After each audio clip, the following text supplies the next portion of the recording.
Tripura Governor Indrasena Reddy Nallu on Monday conducted a multi-phase tour across various institutions in Udaipur subdivision.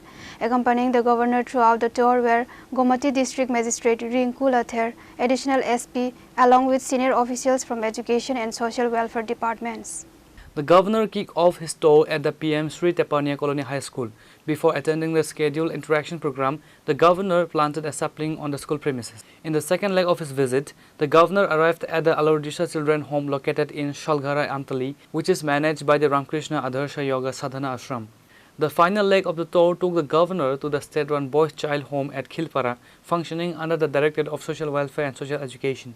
Central government और state government जो भी बच्चे हैं के जिनको माँ बाप नहीं है, सिंगल पेरेंट्स है या दोनों भी है मगर बच्चों को छोड़ दिए, ऐसे बच्चों को और कोई बच्ची है घर में शादी करते बोले तो माइनर है, इसलिए वो बच्चे आने के बाद गवर्नमेंट से ऐसे इंस्टीट्यूट में रख के उनको हर तरीके से उनको एजुकेशन, कल्चरल एक्टिविटी, रहने के लिए भोजन ये सब करके उनको भी जो माँ बाप है सो लोग जो दे सकते हैं वैसे ही गवर्नमेंट ये सब गवर्नमेंट के बच्चे हैं, हम खुद के बच्चे ऐसे सोच के सब कुछ फैसिलिटीज दे के लेके जा रहे हैं। तो वैसे लोगों को वैसे बच्चों को आज देखने के लिए